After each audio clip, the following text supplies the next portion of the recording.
got you. You know what they you know what they say when they say inshallah? You know what that means? Isn't that in God's hands, kind of? Yeah, God willing. It's in God's God willing, yeah. God willing. Yes, all this shit. God like, willing. It's gonna work, inshallah.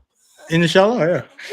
One of my favorite songs is called Inshallah. But we are here to speak about hip hop and the state of hip hop, according to the Negroes. All the Negroes are saying different things about what's going on. Okay, so I had this title where it says the weirdos won, and that's really, guys, that's just a clickbait title for y'all to see what was popping. Real quick, the arm on my glasses broke. I'm waiting for it to get fixed. It should be fixed in about an hour. I just went by the store. Do you have? No, we needed to get a part in Queens, but it's fine. I just can't see you. That's what happens when you get them. I can't see you. Oh, so you can't read none of the comments. Everybody talks shit. This is where you get it off. Look at the comments on stage. As if my glasses were the thing stopping them from talking shit about me. As if that was the thing. Oh, he might see it, and what? At some point, I love the topic, and maybe this will dovetail. I didn't even realize this till last night. You know, J Electronica dropped another album. Oh, you didn't send it to me. You the resident J Electronic fan, so I gotta get it from you. Electronica Avenger, whatever name you want to attach to that, just doesn't really exist. But a fourth project. You're an electrician. You're J Electrician. Oh, see, that's not bad. Electrician's fine. The electrician, that's not bad. It's I didn't get through all of it. It's very similar in tone and style, long bites over, a nice beat, and then he slides in with friggin' crazy rhyme. I haven't got through all of it yet, but I think West Side Gun is on one of the joints. Fine. But J Elec apparently went in the studio and did what he did: 5 + 5 + 5 more + 5 more + 1, 2, 3, 4, 5 more. The whole 10 albums in 4. The whole 4 albums in 10 years don't work with him right now. That's what he said. I did 17 albums in a day, and it was like ha ha ha. And they said, wait, we did 4 in a week. Like maybe he's still coming. Maybe we're not even done yet. That's the crazy thing. For so long, the knock on J Electronica is he hasn't done an album, or he hasn't done that much music. And then he did 1 album. It's like, well, he's only done 1 album. He hasn't done that much music. And I always have a ton. I mean, it's 10 years. I've had a ton of J Electronica. Exhibit C is what, 15 some years old? I mean, we've been rocking with J Electronica for a long time. But now what? Now what? You can't say it's not enough albums anymore, because now I don't even know how. Yeah, but they still got to be good and impactful. Nigga, I could drop 15 albums next week. If nobody heard the shit, they still don't know me. What are we talking about? But we all know J Electronica. No, we all don't know his music, though. He's not a hits sort of guy. It's not about hits. Impact. Because people have to know that the album's there, and people have to listen to it and be like, yes, this is... Most Def doesn't have the sales, but we all know Black on Both Sides. We all know Umi Says. We all know what he's put into the atmosphere to be Most Def. During a time where people were selling 10 times what he was selling. No, not even 10 times, because we're talking about 5 million for someone doing 500,000, and his name being amongst those people. All right. Well, for one thing, let's not act like on any merit, on any metric, J Electronica has at least 1 all-time classic record that influential, everybody has heard, or everybody should have heard. Album? No, I said 1 record. I said record, okay, yeah. Right? Okay. He's not associated with albums, even though I thought Shiny Suit Theory, co-starring Jay-Z, was a very strong album. But did that make a splash as far as albums? Would anybody put that in a top 100 album? Probably not. Probably a lot of people didn't really think about it. But I'm saying, as far as points on the board, the nigga has 1 all-time record. You can't and I'm like a fan. I'm like, there's tons of records of his that I love. What is that record? Exhibit C. Okay, that's the one that got the most Yes, these great records Look, of his whole fucking J Elect has to do with the point of this video, or the title that I put of this video, which people are asking about right here. And I'm I want sorry, to connect. it's Andre 3000. There isn't a great Andre solo record, but you're like, the fucking style is there. Oh my god, that's not a fucking solo album. That was an Outkast album. What are we talking about? That Andre is similar to Jay in that they have shown incredible style. They're not in the same. They're not in the same space. I want to get to this because this even matters. But let's talk about pioneers who brought in this wave and culture for J Electronica to exist, and then get into this conversation, because I think that's valuable in your argument of J Elect being Andre 3000-esque. Yes, esque. Yeah. I think that he is Andre 3000-esque, but the way that sometimes you're framing it feels like he's of the same quality or of the same in the same tier. I mean, and that's the thing that feels off. We all think that 3K is top 5 all time. Hard to slice 4-5 people ahead of him all time. You could have him as 1, you could have him as 5, but if you have him as 6, I'm like, just you made a mistake, because there's not 5 people ahead of him. So I'm not saying they're equal level of MCs, but like Andre is known more for the style of MCing more than a specific album, and Jay is like that. Like, he has made a name. We all know the style. We all know the name. Every MC knows the name. Every MC has reverence for the name. But then what's the song? What's the album? Like, J Electronica is a certain segment of hip hop that has any type of reverence for him. And I think that's what you need to understand throughout the whole situation. There's only a really small group of people who have that type of reverence for him. And that's the reality. I'm not talking about the specific fans of J Elect. His fan base is small. But no, I'm talking about the reverence, bro. Like the reverence. I'm not where you're at. You listen to these records and you're like, he's just fine. He's not another guy. He's not in another conversation, and he's just J Elect, and I love what he does. He's not in the conversation of a Andre 3000, a Kendrick Lamar. No, but not even direction of like a great, really intelligent, really serious MC who's talking about heavy things in a. And if we're being real, there's a lot of those guys. So I agree with that. Yes, he deserves to be talked about like we're talking about him. But I feel like when we start bringing in other names, it gets crazy. But let's move it. Let's move this conversation to the clip you sent to me that makes a larger discussion that even like the Fantano video about where's the culture moving. There's this concept that the streets are dead, and the idea that the nerds took over the culture. And I think this is such an interesting concept, because I feel like these two words mean so many things to people and get conflated to mean different things and attributed different things. And that's why I put 3 people who were outsiders, outcasts in the normal archetype of what a rapper was during their times, and or hip hop artists during their times, and kind of changed the course of history on this freaking YouTube video. And you had Q-Tip, you got Kanye, you got Pharrell, and you should even put Andre 3000 in there, because he was a big part of all this and where we are today. And I want to play our guy Benny Butcher's video that you sent me. Hey, yo, y'all see what state the game is in when the streets don't hold the culture of the game? Now that the weird Twitter nerds and the nerds and all of these weird motherfuckers got. You know what I mean? They got their hands on the culture. The voice of the streets don't mean as much as it did when we was coming up. There was a lot of cons to that as well. You know what I'm saying? I gotta say that, but do some cons. You see what happened when the streets, you know what I mean, don't control the game no more. It's a lot of fuck nigga shit going on, man. And a lot of people's okay with it because they're fuck niggas, man. Niggas is okay because they some fuck niggas. Hold on. I mean, I am clear on what he's saying about the past. We're blessed. Horses are Hold on, hustlers. this thing playing still.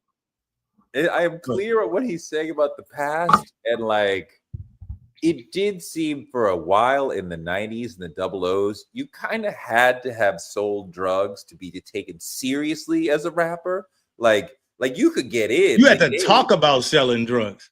Yeah, but because there's a lot of niggas that didn't.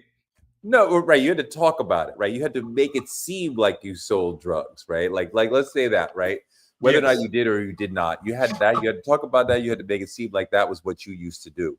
And it, the street code and all that sort of drove the game. And I thought that was the natural state of it all. But apparently, no, things have definitely flipped. When he's talking about weird niggas, take the pejorative out of weird, who is he referring to? Weird niggas. The thing is, I think he may be talking about a couple different things. Because when you're talking about like street culture and street hip hop, that is a certain section of it all, right? That's a certain segment of it all. It's not control anymore like it used to be. Yeah, and back in the day, like you said, but who's he talking about? Like the nerds. We're talking about. You're talking about everybody. He's talking about anybody who has an opinion about hip hop that is not of that culture. That's what you're really talking about. And if you are talking about the gatekeepers, you're talking about the fan base. You're talking about the also artists. He's not. He's not. I thought he was largely talking about artists. He's talking about the whole culture. He's talking about the entire thing. He's talking about the higher thing. So he might be talking about me. Yes.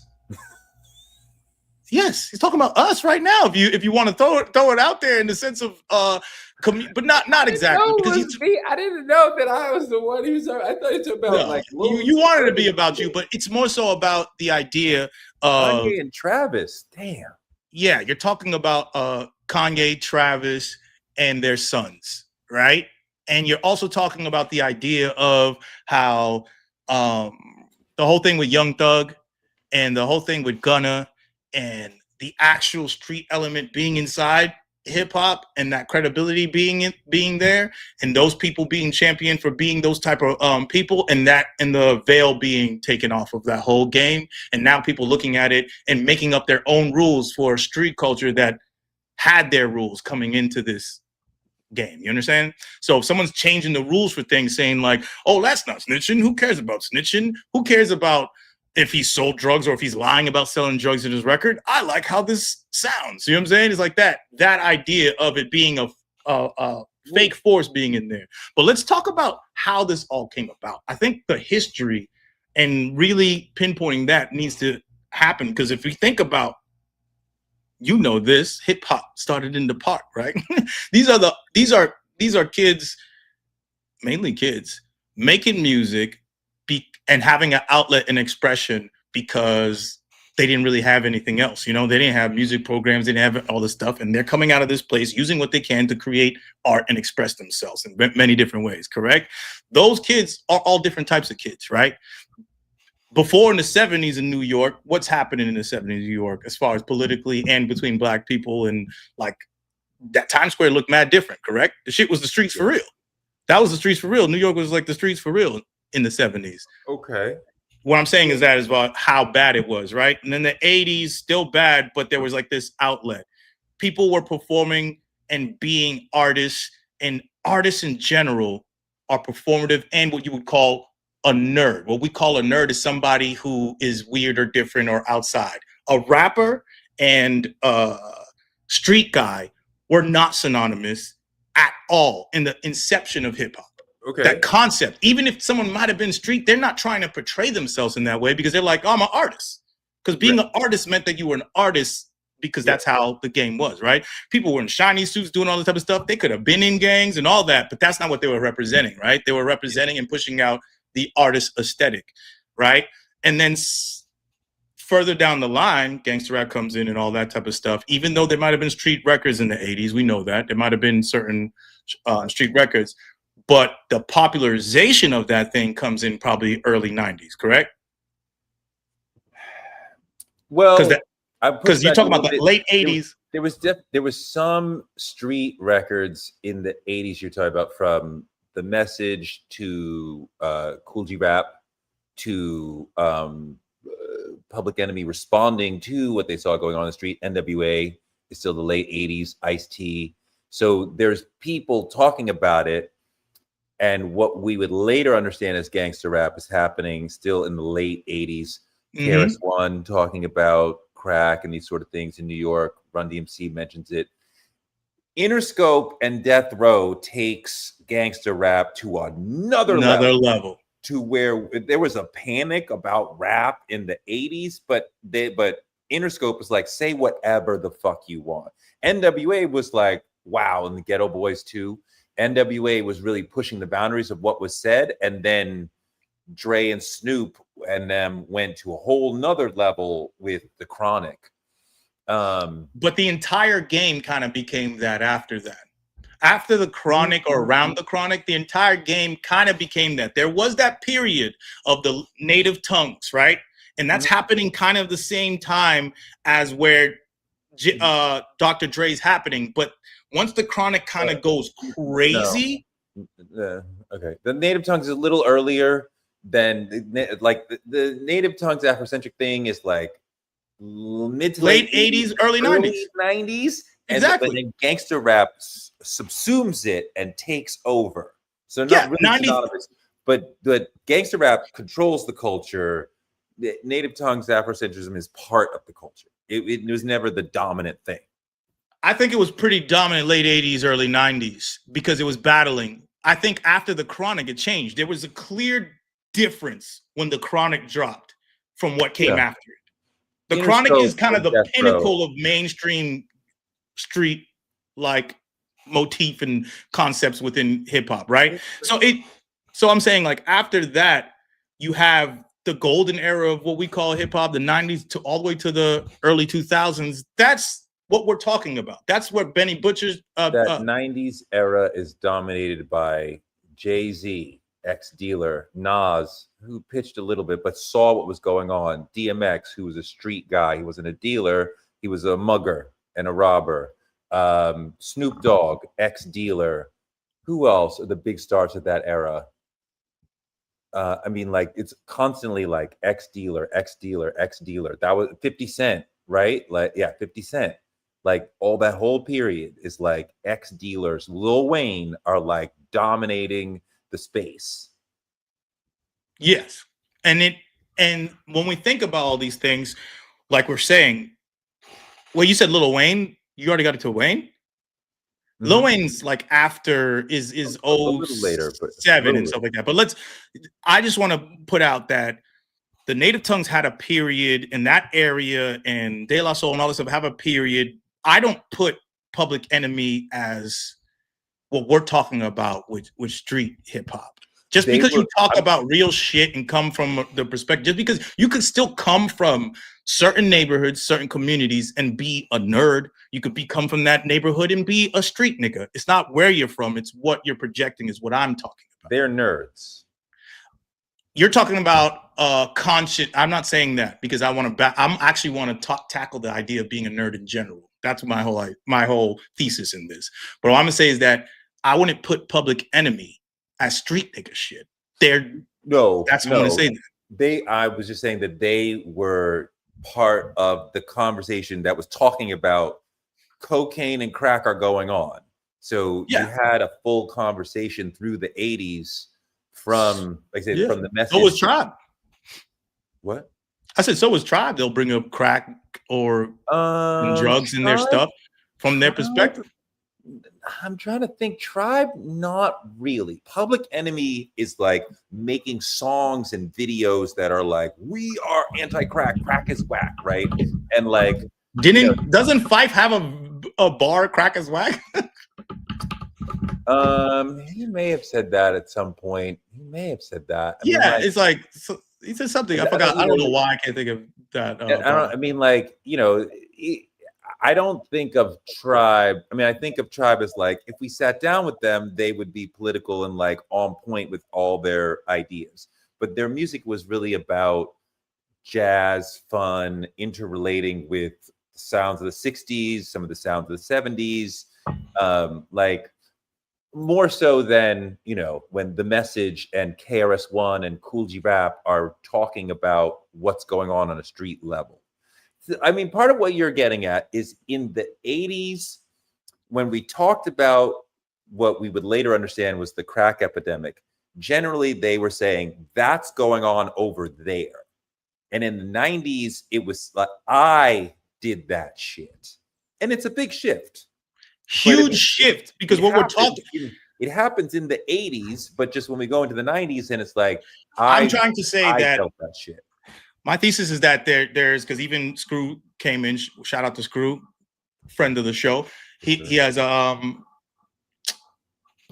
super chat over here. But the point of what I'm trying to say is that the idea of a gangster and nerd being polar opposites is a flawed concept, and it's a flawed. That's my thesis. It's a flawed concept because I think the art itself, when we're talking about nerds, and we're talking about nerds, you're talking about the outcast, and you're also talking about somebody who studies. I forgot who's the other clip we shared with each other where he's saying all rappers are nerds. That was Joey Badass. Remember that? You can't be a poet into words and come out of this like somehow you don't have this type of, when we're talking about a nerd, we're talking about the love and studious desire to be great at this thing, and you love and completely engulf of that when you're a rap nerd. Then there's the idea of you being an outcast or not part of the norm or archetype, and then you're being nerd. Those are two different things, is what I'm trying to say. That there's the nerd who's like, I care about this shit, I love this shit. Kendrick's a fucking nerd, he's a rap nerd, period. That doesn't make him an outcast, outside, or underground. You see what I'm saying? There's a difference. Whereas I feel like we pushed like the rap nerds in the early 2000s, Mos Def, Talib Kweli, the Raucous Records movement, all that. That was like looked at as rap nerds, right? Backpack rapper. Those two things, that's one thing. Then Kanye, who takes from that backpacker ethos, combines it with the mainstream street appeal and creates this new archetype, which actually allowed for what's happening now, because he became the beacon of what is cool coming from an outcast. He said different is cool. Pharrell said different is cool. Andre 3000 said different is cool. And then it actually got a mainstream appeal that different was cool, period. That, being different is cool. But what we're not acknowledging is that the street element kept going alongside this different is cool idea. Anytime you have you have Chief Keef going on when Chance the Rapper's going on. You have Lil Wayne going on when Kanye's going on. You have Mos Def going on when Jay-Z's going. Every time there's always an alternative. There's always been this. Benny and J. Cole. Benny and J. Cole, whatever. It's always been an alternative. And the thing is, Kendrick what Benny's talking, Kendrick and Drake. Kendrick and Drake. Yes, Kendrick and Drake, but Drake is the embodiment of what I think is truly wrong, what Benny's not acknowledging. Is like the falsified desire for what Kanye instilled, that I am a rap nerd, but I need to be respected as though I am cool, like I'm a street nigga. This idea that Kanye needed to have still respect from this side of town, from this place. Look at who I'm around. That's something that Drake carried on, and it was a false actual reality of who he was authentically. Of course. And that comes from Kanye. Drake's fucking whack as fuck. One thing that within what Benny is talking about, I think, is that there's a sense, at least from people who are a little bit older, who lived through the crack epidemic and the sort of years afterwards, when, you know, a lot of people were working in that situation and going through those experiences of pitching, getting arrested, seeing people shot, carrying a gun, whatever. So, and it's almost like they signed up to go in the army, right? They went to war, they came back, and they have their war stories that they're going to talk about for the rest of their lives. And Benny's kind of like, that's my people. And we used to run hip hop. We had these experiences, and that's what we talk about in our records. And even if I was making a record about something else, you could still see the scars on some of these people. Yeah, stripes, Or rather. the people who didn't do that and didn't go through that, and they have sort of brightness about them that we could not have because we've been to war, we've seen the depths of humanity, and they haven't, and they are making music that is a little bit different, and they are talking about the culture in a way that is different. And I think that the divider of whether or not you went to war, which is the crack epidemic or the war on drugs, a little time in prison, seeing people get killed, all that sort of shit. Like, if that was part of your life, you approach the music in one sort of way, you approach the culture in one sort of way, and if you didn't, you don't. And that's sort of what he's dividing and bemoaning. There's fewer and fewer people who actually. He's an old street nigga, and here's the issue what I have with that. You could divide that, but the crack era has a certain time. It has a certain time period. It has an effect, but only people within your lifespan, in your life existence, would have those type of experiences. Yes. The streets look different after the crack era. Look very different. Yeah. So that's the actual issue, and that goes into what Screwface gave us a lovely super chat for. I don't even think it's nerds taking over. I think it's the fact that people are realizing street or gangsters are the overrepresented minority, and 85% of people are closer to nerds than street. Well, that's totally true. That's a true statement. Correct.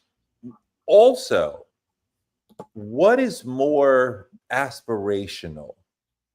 The street nigga who's doing it large, the new Rick Ross, the new 50 Cent, whatever, the new rapper named El Chapo, whatever the fuck, or the guy who's like, I'm really smart, I went to college. It's hard to create the excitement for what you have to say when the other guy's like, I used to carry a gun and deal crack. And I'm like, yeah, well, I'm kicking ass at UCLA or Harvard or St. John's or whatever the fuck. Like, I'm really smart. Like, it's hard to compete when you put it that way. And that's obviously, things wouldn't have changed if it was actually hard to compete. What happened is that there were so many different waves happening at the same time. And what people don't understand is that especially today, there's space for everyone. And people want to have this monolithic perception and culture that doesn't exist. I love monoculture. I was born into it. Monoculture was the shit because I could go with these people and go with these people. We all know what's going on. We all know that Beyonce's Beyonce. We all know that Jay-Z's Jay-Z. We see that. Right now, that doesn't exist. There's 7 different people with the same level of fan bases, but only one of us know. Each person thinks one is bigger than the other. But when you actually put them down to numbers, they're the same thing. They have the same fan bases, same influence. I mean, think about how gigantic Taylor Swift is, and you and I don't give a shit. Give a damn.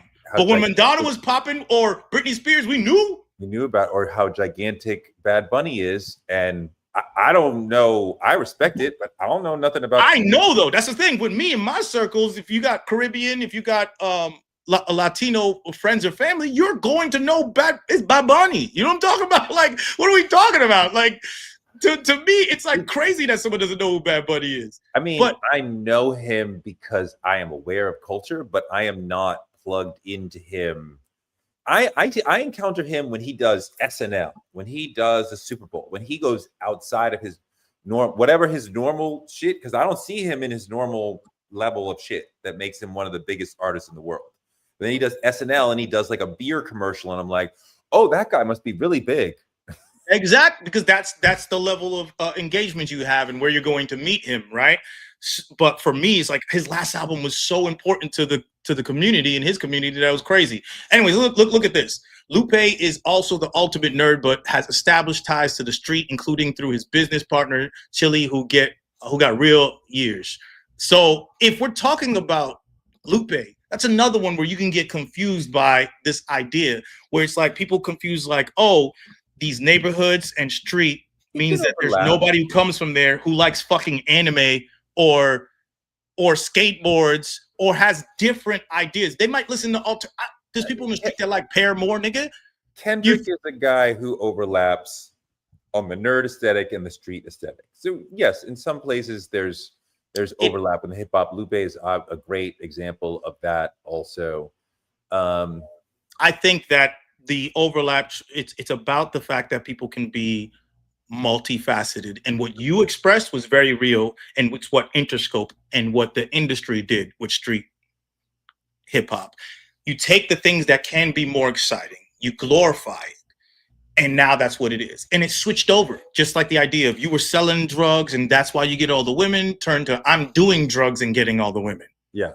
It turned into, and that has nothing to do with anything other than doing drugs and getting women. There's no like reason. It, like there was, I'm selling drugs and I get money, therefore I got all the reason. Then it became, I get women and do a lot of drugs and get money, like with no reason. And that comes from a Drake aesthetic where it's like, oh, I'm just popping. Why are you popping? Because I'm popping. But no, but what happened? But like, why is your life this way? Because this is my life. And it's like, there's no context. And when you have no context, now you're looking at somebody who did not come from a certain place that has the aesthetic of someone that comes from another place. So you're the stripes. So you see someone in a captain's uniform and an actual military man comes around and is like, what the fuck? You don't know anything. You don't walk like a military man. You ain't clean shaven. Your bed's messy. You have part of it. I mean, I do miss part of what Benny is talking about because it did relate hip hop to the real world. There was a crack epidemic going on, and when people talked about hip hop as Black America's CNN, telling you what's really going on. And, you know, when Ice Cube and certain people would come in and they were more like almost reporters explaining what was going on in the hood, what was going on with drug sales, what was going on when you're moving to another neighborhood and taking over that town or whatever. Like, you know, what Big talked about, what Jay talked about. I mean, it felt like the rappers are telling us what's really going on in the world. And I don't get any sense nowadays of the rappers are coming from a real place and telling the world what's really going on. They just exist in the same sort of space that any pop artist, you know what I mean? Like the 90s people were telling you, like, I'm coming from the crevices of the world to tell you what's really going on. It's not like that anymore. It's not like that because of commercialism.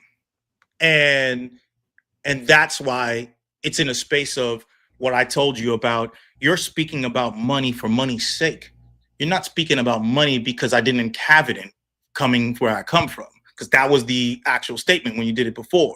It's like, when you come from where I'm from, you'd be in Paris getting fucked up too. That has a different meaning than fuck up some commas. Fuck up some commas is an empty statement about your value being attached to money. Whereas I came from hell and somehow I'm in this heaven that I created because of luck or opportunity, hustles, strength, whatever. That is the American story of the underdog winning, right? That's, everybody loves that. And that's what's entertaining to the masses. That can happen in any form. You could talk about working at McDonald's. You could have gone through some, you could have beat cancer. There's so many things where you could have pain and struggle, which is the basis of a lot of Black American music, right? Because of course, where you can display that. So Black Americans have been doing this since what? Since the inception of America. So that music comes from spirituals, blues, rock and roll. You're feeling the joy as well as the struggle. And then people converted that struggle into their expression of joy only. And that's why I'm saying is the issue and confusion that happens with this concept of nerds and street nigga shit, because it got meshed into one ideal persona of the all-around rapper archetype. Whereas I have the most money, get the most females, and I'm the best. Those three things came from you being at the bottom and trying to find a way out and give yourself self-esteem and making music that enriched and celebrated your joys and your strengths, your struggles, to push it into a positive place. And then people just extracted the top, the cream. They have nothing under it. There's no context. So I don't believe in the idea of this this gangster shit and not gangster shit because it's fucking manufactured by the industry. I mean, It's manufactured. We have had an overt sort of nerd option or aesthetic. There have always been people who've been like, I'm not for the streets. Maybe I understand the streets, but I'm not for the streets. That was Pharrell said that out loud. Yeah, I mean, the native tongue thing, especially De La and Tribe Called Quest, were like, that's not who we are. There's been like a through line of people. I think about, when Snoop is hot, there's also Far Side. There's always that other side of people who are like, I'm just here to rap and tell stories, like, and maybe have fun. I'm not the serious, you do feel nerdy in a room where, those guys over there are like, let me tell you about my AK-47. Let me tell you about my Glock. And you're like, oh, I just wrote some rhymes. I just wanted to make some music. Can we do that? Let's spit some bars. And that's what's saying that 90s era, that's what real street niggas would look. Jay-Z made a whole album. Like Can't Knock My Hustle is a song of him talking to his street friends and saying, yo, don't hate on me because I'm trying to do this rap shit because we was talking shit about rappers when we were in the street. That's what that song is. Can't Knock My Hustle isn't about hustling. It's about, hey, you hustle niggas that I come with. Please don't talk shit about me trying to get this money from rapping. I mean, like, he's another one who's right in that Lupe Kendrick sort of thing of like, he is a nerd and also a hustler, and he fits. I don't think you can be a great rapper without being a nerd. Benny the Butcher's a nerd. From that aspect, technical love for the art form and skill set, you have to be a nerd. No, I understand what you mean as far as you gotta love words, you gotta love writing, you gotta love pontificating, you gotta love thinking through things, and like, yeah, I get all that. And like, there's a let's say a linguistic nerd aspect, probably a musical nerd aspect. Yeah. It's interesting, this conversation, because when I was growing up, nerd was always a pejorative, and it meant sort of outcast because you lacked social skills. And as I grew up, nerd became democratized. I was in high school when Revenge of the Nerds came out, the movie, and that was revolutionary about the nerds are going to win in this movie. And like, it became over time like being a nerd is not a bad thing, and it's not necessarily associated with being socially awkward. It just means being way deep interested in something. So, we're kind of using both meanings, and we shouldn't. Nerd has long since not been, you are socially awkward, and I'm not even trying to use it that way. But like, yes, to be in this game where your words and your lyrics is everything, you are nerdy in a linguistic, English, rhythmic, musical sort of way. But there are people who present themselves as nerds who are openly saying, let me tell you about the book that I just read, or the French film that I just watched, or the Japanese artist that I'm crushing on that you've never heard of. And then there's people who are like, we standing outside all night, nigga, what's up? But we can tell you that in a Shakespearean fucking way. But like, that's what we're talking about. And whoa. They could say that in a Shakespearean way and they're not a nerd? Is that what you're trying to say? No. Well, yes, they're not a nerd in that they are presenting themselves as, I am the toughest. Oh, yeah. You're saying their presentation of themselves is different. What I'm trying to say is that's what you having the different. I want to separate the idea of nerd from intellectual and awkward or out. You know what I'm saying?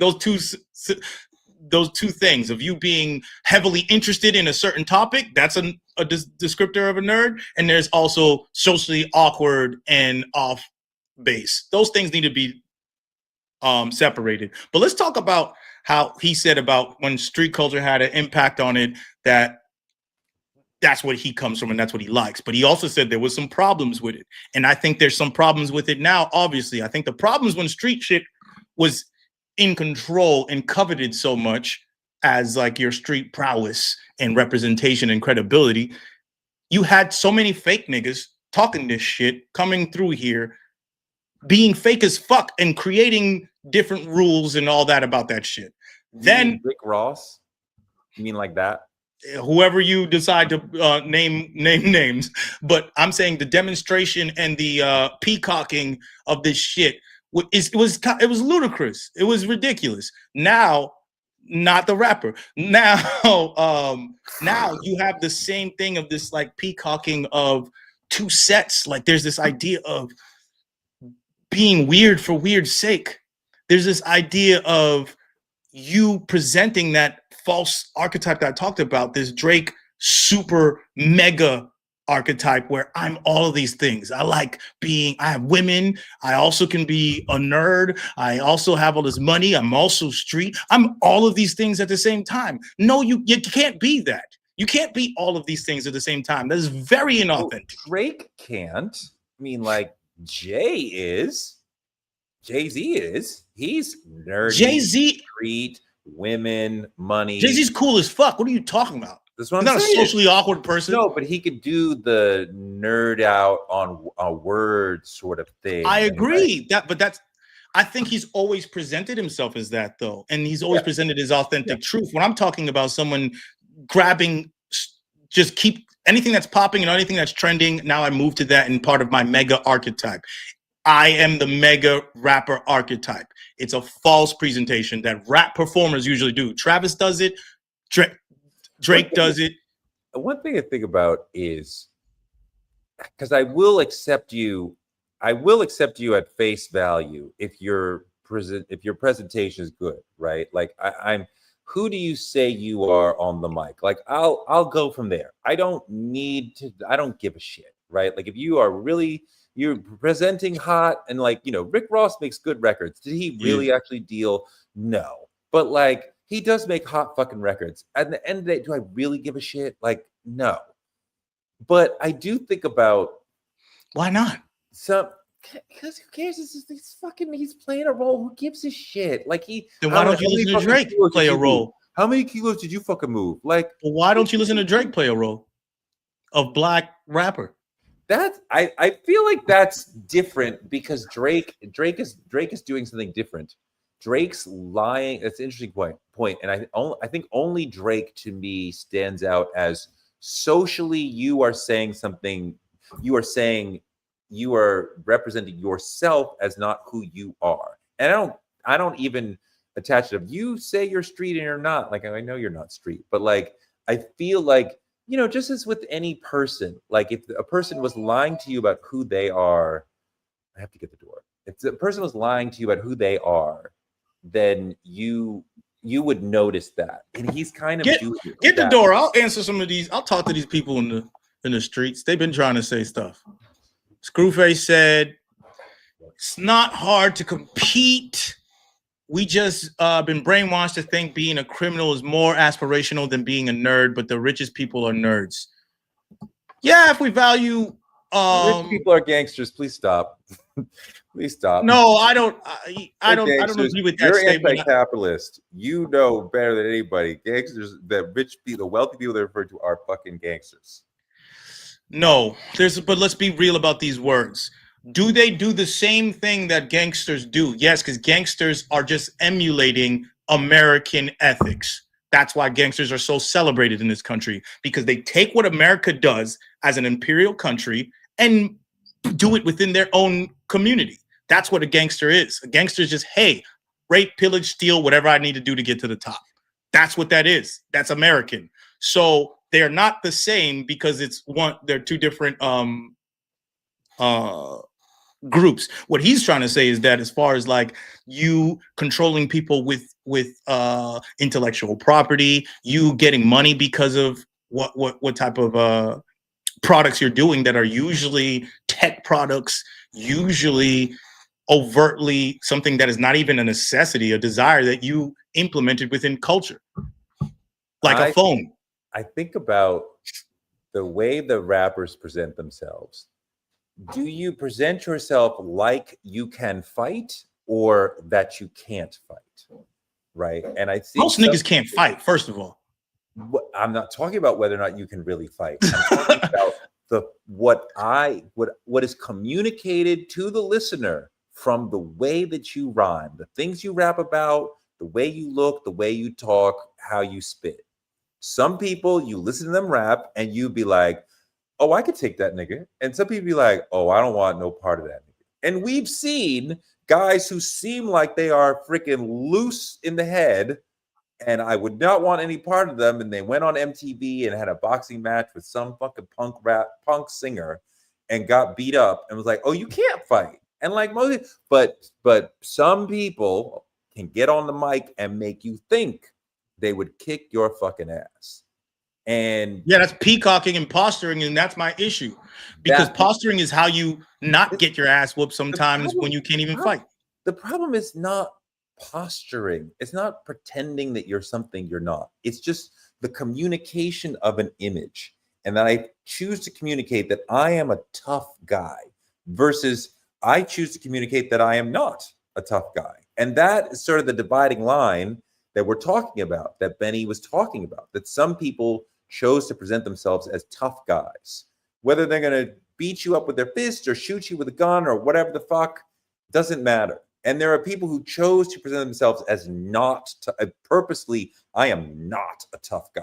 I do not want to fight you. I am not here for that. And that has been a divide within hip hop for a long time. To me, that's all. That's what street niggas do. That's what niggas do in general. To me, that is posturing because you're just trying to impress, not the misleading of What are you posturing? That I'm smart, that I'm tough, that you're tough, that I'm rich? No, but I mean, some people are posturing that they're rich. Some people are posturing that they're tough, that they're smart, that they are a ladies' man. Uh-huh. I mean, like, I'm not checking your fucking resume to see if you actually had 4 chicks this week, but like, you present yourself as a lady. I mean, I always felt like Drake was successful with male audience listeners who themselves were not that successful with women because they would think he looks like to them the guy who's successful with women. A guy who's successful with women is like, he's a nerd. The fuck? Yeah, that's definitely that's how he came into the situation. That's how guys started messing with him. Like, oh, he gets girls, therefore, this is what the girls are listening to, and you want to put in that situation. But then he just got so ubiquitous within music that everybody was listening to him. You couldn't get away from what you were saying before, the waning of the crack era, right? The crack era really ends in the early 90s. And after that, we get a slew, almost like 10 years of ex-dealers coming into hip hop and talking about their life in the game. Yeah. And then after that, the trickle starts to slow. And it never goes to zero, but it starts to slow down. And he's saying more and more, we have people who were never in the street, who are like in the game. And perhaps more than 50% of the culture is people who are never, ever in the street. So then we have a different vibe. Yeah, I would think that, but I feel like the culture started with people who were of the street, but not in it. Yes. Let me do a little bit of history to add to the history you were doing before, because the birth of hip hop, a critical part of the birth of hip hop, is the gang truce of New York City, of the Bronx, especially in 1971. Hit him with that shit. Before that journalism. Before like 1971, New York was ganged up, like hundreds of gangs. You couldn't necessarily go to another block because that gang controlled that block, whatever. So people were doing their shit. One particular gang, I do not remember the name of the gang right this second, the something brothers, it'll come to me. And their man got shot, but instead of going on the war path, they called all the gangs of the city together and said, let's have a truce. And so then there was this gang truce. And after that, people could start to go around. You couldn't wear your colors, but like you could go around. So we could start to have parties. So now the people who weren't in the gangs could find the other musical-minded people to start to put together the gigantic puzzle that would become rap music. So now the DJ over there could go have a party. The young rappers or dancers could come be at the party. The girls were comfortable to come out to the party because it was less gang activity, right? So now people want to show out because you get exactly. So this is the critical part of the building of it, a critical part of why New York is probably a decade ahead of creating rap versus LA, which I'm sure it was seeding there as well, but like they had a very strict gang culture, and that would be a huge part of their culture for decades. New York's gang culture calmed down, allowed hip hop to be born. 3,000%. And that's when we were going through the history and talking about when I was asking you about the 70s and then going into the 80s. And like you said, we have to be real about what's going on. The person in his room all day learning how to fucking mix records isn't shooting niggas. Right. Like that, you can't. And the person writing his rhymes all day isn't shooting niggas. Like there's a level. Let's be real about it. Is it possible? And yes, there's some who may have done that. But even when they may have done that, to devote your time to be good, you're going to stop doing that. Like it's just yes and no. Yes and no. There's also a thing. Yes and no. You just can't. I'm talking about. There's no yes and no with you. Either stop and get good, or you keep doing it because you're good. Well, no. Yes, for sure. There are people who are putting in their 10,000 hours. Also, from what I'm told, I'm too young to have been to the parties in the park, but especially in the early part of that era, before the recorded music era, you kind of had to be a big dog in the neighborhood to get on the mic. I'm talking about the DJs in the park. It's late. They're having a party. They plugged into the street lamp, and a DJ is spinning, and they're passing the mic around. This would not be one guy just spitting for 30 minutes. This would be one guy who would have maybe 2 minutes, 3 minutes of rhymes tops, of like, but you had to be a street figure. You had to have some respect in the community to even get on the mic, which goes back to what Rakim was talking about. I forget which song, when it's like, you know, I said, can I get on the mic? Right? He says in the song, right? They said, no, you're too small. I kick a hole in the speaker, pull the plug, and I jet. That really happened. He would go and say, can I get on the mic? And they'd be like, no. He was like 12 at this point and short for 12. So they were like, you know, you better get your little brother, right? And he could really spit. It wasn't until a little bit later that people started to see, oh, he could really spit. But they all talk about you had to be a bit of a big dog to even get on the mic, right? So no, there's a difference between a big, like, we got to be real about a lot of this shit too. Yes. What I'm trying to, like, we're conflating things, and I'm like, I'm not saying that you don't have to have respect within your community. Yeah. I'm saying just because you have respect didn't mean you did any of these things. You could still have respect. Yeah. No, there's no teenage millionaire. You could be this person's brother. You are from this neighborhood. They know that you're nice. There's so many things that connect you to be able to be in this space, and you may not have been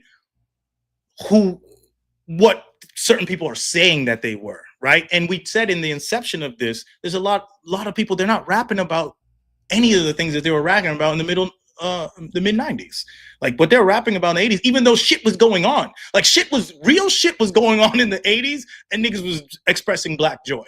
And then the 90s, real shit's still going on, but they're expressing kind of the 90s. They were talking more about it's fucked up in the hood. Exactly. And what happened in the 80s. That's what Paid in Full's even about. It's like, look what this happened in the 80s. There's a thrust in the industry, in the culture, to say what's really going on. And there's also a thrust to be popular, to get mine, to do what is going to work for me. Now, that might be tell them what's really going on, tell them a horror story. It might be tell them a joyful story, that, sing and dance for them, right? Like make them happy. So people took both of those avenues, and you might be telling the horror story because that's your real authentic truth, but it might be because that's what you think will get you ahead. NWA, Snoop Dogg, etc. You know, or it might be the happy stories. I mean, there's multiple ways to succeed in this. You know, I mean, I think we're acculturated to lots of different ways of expressing yourself through hip hop. Benny takes us back to the street is the real way, and he's bemoaning the loss of the street, the real way. And kind of to what you're saying, I don't like the street being considered the real way to do things or the real way to be. It is one way that the culture can function, but there are other freaking ways. The street does not have to dominate the culture, and that doesn't mean the culture is failing.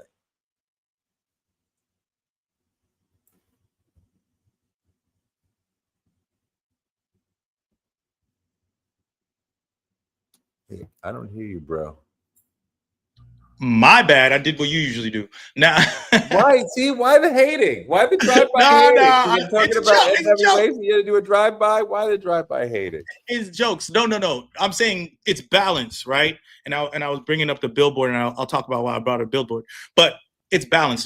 The hip hop in general, the culture was always about balance since the beginning, and it was about community since the beginning, and that's why it was spoken about like a community, like we all are a part of this, and if this person's doing this and this part of it, everyone's different. Biting was a horrible thing.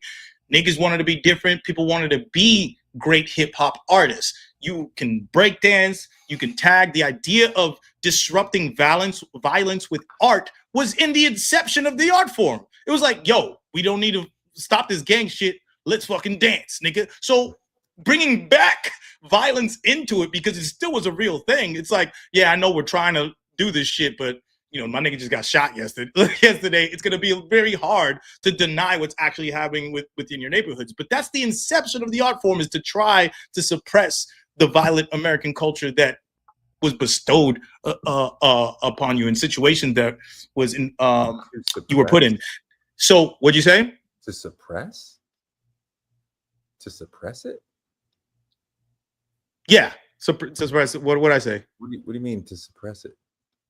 What do you mean the hip hop was to suppress it? What do you mean? The violent culture that was in your neighborhoods. If you're trying to stop actual gang violence through an art form, you're pushing it down. You don't want to have violence within your neighborhoods. The parties were meant to be like, we're going to interact in this way rather than actual fighting, and the dance. That's like the ethos of hip hop. Yeah, and the dance battle was meant to be a peaceful battle where we can compete in battle, but nobody gets hurt. Yes. And the rap battle was the same thing, and that's what our whole thesis about the Kendrick battle of why you don't understand it is because this is supposed to be here, and you keep trying to take it somewhere else. We're trying to keep this in the culture, which is about denying this violence. Let's be violent with our words. Let's express ourselves through this. Let's see who can get the best of the other person. That's why battle culture is so beautiful. And we still haven't talked about that Hitman Murder Mook battle. But let's go back to where I was going with the idea of that. That's where it started, and it kept getting bastardized by, I think, corporate America and the music industry. Because if this is selling, they want everyone to look like a gangster. They want to show gangsterism and make it valuable. And I think a lot of people got convinced of that without understanding what. So saying like, oh, this shit is supposed to be street and implying like a gangster lifestyle is different than saying it's supposed to be street and it's supposed to be of the people, you know, and of where it comes from. Those are two different statements. The issue is shit went through its hair metal era. Hip hop went through its hair metal era, and that was basically 2015 to 2020. Who's in the hair metal era? All them trap niggas. Basically, Drake is fucking Guns N' Roses. Not Guns N' Roses. Who's hair metal before? Who's the biggest hair metal band before Guns N' Roses? I don't know. I don't know them niggas. But you mean like Migos? Like Designer, all those things. Yeah, Migos, all that shit is hair metal of hip hop. some great fucking songs and some great work. We can't get denied great music. Even hair metal has songs that people listen to today, but I'm saying it was all aesthetic based, and there was an actual formula of this archetype of what a mega rapper is, the mega rapper archetype, like I like to call. So that era ended, and in rock, Nirvana ended that shit, right? Where Guns N' Roses kind of was at the tail of it, and then Nirvana ended it. We don't have our Nirvana.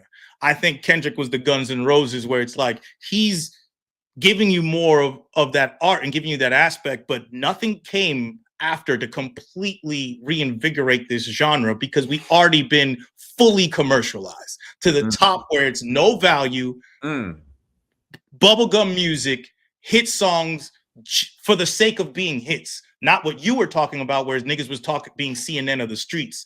So right. The era of the streets that Benny's been talking about, my point, has been dead for a decade plus. So what is he talking about? He actually, you know what? The Nirvana shit could be the neo boom bap shit for real, because that's a whole underground movement that he was a part of that still breathes today. None of them are really pop stars. No one did some Nirvana shit where they like changed the face of popular music, but that changed the face of hip hop, that whole sound. So hair metal for the last 10, 15 years, Kendrick Lamar kind of like says, yo, y'all been on some bullshit and all this shit's dying. And now rap is nowhere in the mainstream.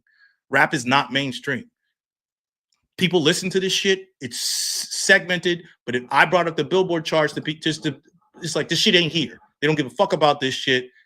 Rap's being hated on by mass media, and this shit's gone. They're just brought it back. No rap in top 50? I don't think there's a rap song in the top 50. There's Cardi B outside. That's 42. But that's like, yeah. That's Cardi B. You know what I'm saying? There's definitely no rap in the back 5 years ago. There was rap all over that shit. Yeah. All over that shit. The shit's freaking gone. I don't have a problem with that if people are making real music, but people still want to act like they're in some hair metal shit and doing hair metal type shit. Let's get the song popping. This is going to be good for the algorithm or the clubs or all that type of shit. And it's like, you need something of truth and context, like what you were talking about, that needs to come through. So if the streets need to be in control, the streets need to make some shit. If the streets is trying to be commercial, that shit ain't never going to work. That's some hair metal street shit. That's the actual issue. Why I have with this whole thing is that the streets been dead. When it was just when the lick went from dealing drugs to making records, when that lick switched, that's when shit got fucked up. And we got people in the comments. What they talking about? To me, the ringtone era was hair metal. No, the blog era was Nirvana. I couldn't. The ringtone era was like a year, bro. That's my issue with that statement. It was like 1 year. We're talking about I think 10 years of the same type of trap music. That's hair metal. Hair metal was the entire 80s. Hair metal was just going on for like the longest time. It was just ringing so much that Michael Jackson had to make Beat It. You know what I'm saying? like hair metal was going crazy. Just think about how the cessation of violence in the Bronx changed hip hop culture so much, and it's created, and then the rise of extreme violence with the crack epidemic and the war on drugs changes it again for another like 15 years, right? That doesn't finish playing itself out until like the end of the 90s. So then I guess the removal, I wonder, like, what is the big on the ground thing that happened that inspires the quote unquote nerds of today? Why'd they have to be nerds? But you mean the artists? But well, I mean, like, you know, they don't have to be nerds. I was trying to say like the people who aren't of the street, because we see a lessening of the impact of the street. Okay, so partly because there's less happening. There is less, right? I think political violence and political situation is what's going to inspire the Gen Alpha kids. Not going. What's going to inspire, we don't freaking know. But what has, like, we could say the crack epidemic and the war on drugs had a huge impact from, like, let's say 85 to 99. What is the right that led to what he's talking about the street dominating hip hop? Okay, so 00 to 10 or 15.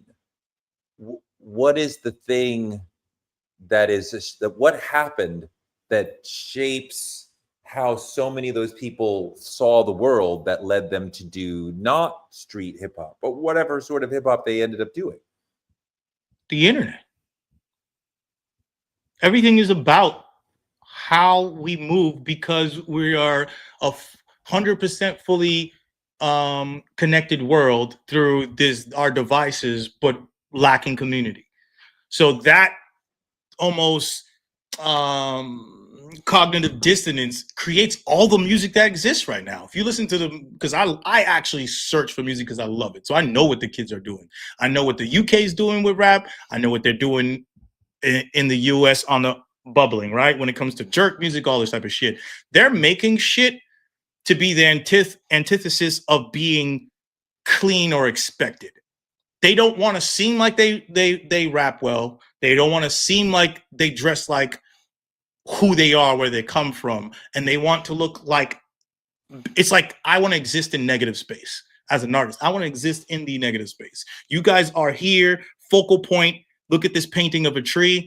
I'm the whiteness around it. That's what the kids are doing because all they've seen throughout media was the same shit, right? So they have to take all the shit that they're seeing and try to amalgamate it into something else and exist in that different space. And that's on the backs of a Playboy Cardi. What I was talking about, him being Mondrian and all that type of shit and being abstract. It's like I have to try to not feel like any of this old rap shit. And that's what they're on right now. And they got their own language, they got their own sounds. It's just not and it's bubbling. I mean, the shit's fucking bubbling. There's artists with interesting millions of listeners. Of community without community. Connection without community. Connection without community. Yeah.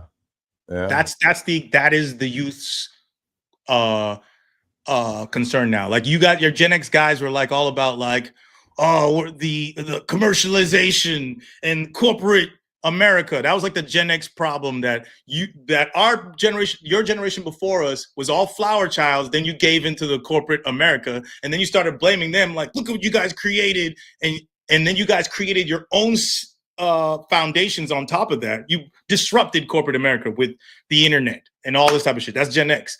Then Gen Z, millennials, we took the internet and said, we're going to make our mark and make our space there. That's Mark Zuckerberg, all those niggas. We took what you guys created and how you disrupted everything, and we're going to make our own, build our lives on top of that. But all of us left no space for Gen Z or Gen Alpha. Left them no space. So their whole shit is like, this shit is fucked up. You guys fucked all this shit up. So we got to make some new shit. Or just basically saying that this shit's fucked up. But connection without community is, I think, the ethos of the youth. Their biggest problem. I mean, it's a problem, and it's a defining factor. It's a defining societal factor, good and bad. Yeah, there's a lot of good to it, and there's problems to it, and it's just something that happened to the world that shapes the generation and how the generation functions and sees the world. And okay, I mean, hold on, this nigga said, how did millennials fuck it up? I'm a millennial. I'm not saying that they did. No, I'm saying that. How did millennials fuck it up? You're gonna tell me that the existence of Meta is just a positive thing only? The existence of social media and what we've all created, that is just a positive thing? The idea of a Peter Pan generation is just solely a positive thing? We fuck shit up too. Like,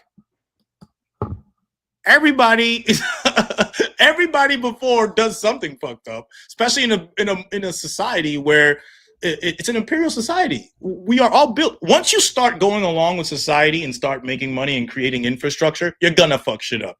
It's how the society works. You're gonna fuck it up for somebody. But whatever. I just want to say that there's a lot of millennials, and as a Gen Xer, I make sure to always say nice and positive thing about millennials because there's a lot of them. And I mean, I definitely genuinely learned a lot from them because they approached the world a lot differently. I remember when I saw a lot of millennials would say things, people would be like, well, I don't understand about affirmative action. Educate me. And they'd be like, that's not my job to educate you. That is your job to educate yourself. I'm going to protect my peace. And I was like, oh, what? I did not know you could say such things. I love this.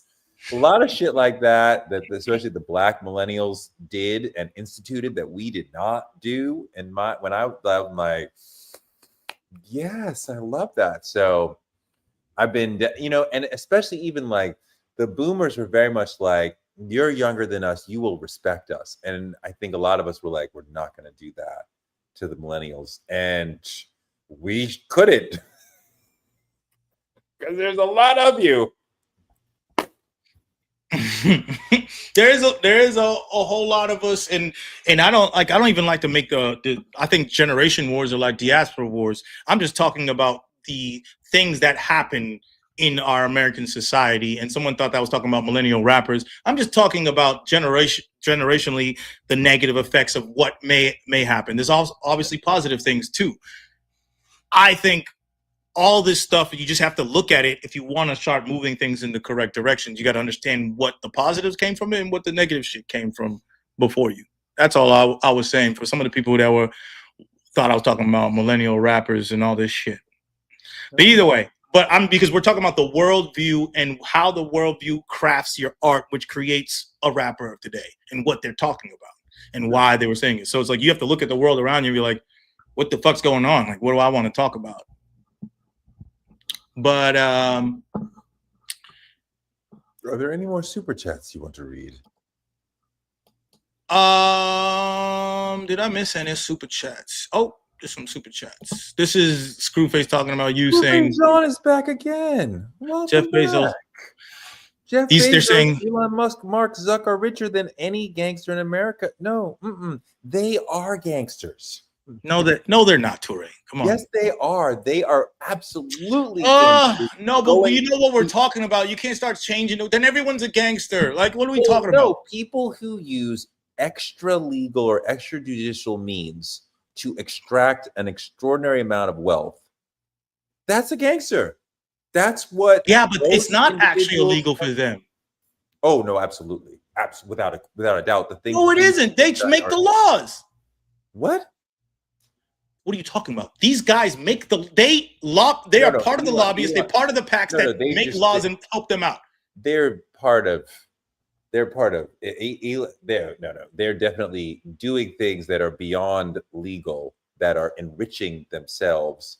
Especially, you're even just talking about the laws of America. The global titans we have now operate multinationally and hide money and do things that's legal here, illegal. I mean, like they're operating on a whole think you're conflating level. those things because when what he's talking about. He's talking about street gangsters, and you're trying to equate street gangsters to imperialistic gangsters. Yes, absolutely. I mean, like, why would we even talk about street gangsters if we recognize the existence of imperialistic gangsters? Why would we even care about some niggas in the corner making $100,000 a day? Yeah, we're not having the same conversation. Stole $1 billion and all of our social security numbers. That's fucking gangster shit. We're not having the same conversation. We ain't do shit compared to that. We'll move on. J. Cole is good balance because he rapped about how he went to college, but also spoke on street things in Fayetteville. I guess I don't know what that. Do you mean he's good balance as in he has balance of content?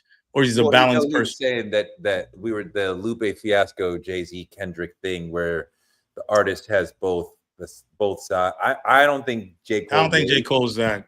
I don't think he's really quite getting there. Screwface John is back. Benny will call you a nerd to your face, then rap about Bob Buckland in the main event of 1989. He's saying that he's a wrestle nerd, which he is. Nerd. A wrestling nerd. I mean, you Which he know, is. Benny can say whatever he wants. What am I gonna say? What? Call me a nerd or whatever. I ain't gonna say shit. I ain't gonna Don't do freaking shit. matter. Yeah, that's what I'm saying. It's like there's a dictionary definition. You just making your own definition. That's what Screwface said. High level gangsterism. Those are absolute gangsters unless you have a cartoonish view and understanding what gangsterism is. No, we were having a conversation about gangbangers, gangsters in street hood culture, and saying how that is a microcosm of American gangsterism and American imperialists. That's a different thing. We can't look at those as the same thing because we're talking about the individuals. Mark Zuckerberg's wasn't over here doing what we would call street things, and that's what Screwface was talking about. So you're just conflating shit for no reason. It doesn't matter. Yes, those are imperialist oligarchs. Okay, fine. Let's have that conversation. That's a different fucking thing. Capitalism. Anyways, have you ever been in the corporate world? They're the ones controlling the culture. We don't own hip hop. They do. Yeah. Sure. Okay. Sure. Yeah. I think that's was the kind of whole point. They're the ones that push this shit on everybody to think what's hot. All right. Is there anything else you guys want to say? Because we're gonna bounce. I want to say J Electronica is the shit. J Electronica is dope. Who's he better than? Say it now. Niggas get shot every day, B. Is J Electronica better than J Cole? That's an interesting question. That's close. That's close. That's a close one right there. That's close. You know, at that level of artistry, right in there, I'm like, what? Why do we have to rank them? They're so close. All right, Screwface. Hold on, Screwface he's really wants you to see so Bezos started rapping about trapping and shooting people. You wouldn't be like, nah, that's valid because he's a gangster. Stop it. I don't even know what he's saying. Bezos started. Just stop it, Torre. Either way, like, subscribe, share this video. Make sure you like the video right now, please. We're not letting you out till you like all the. No, don't do that. You can't go. You can't go nowhere. You stay here. Like the video. Green is back. We back. I'll show you some gangster shit. Red light. Stop. Like this Red shit light. right now. I ain't playing with y'all. Boundaries. Red light. We out of here.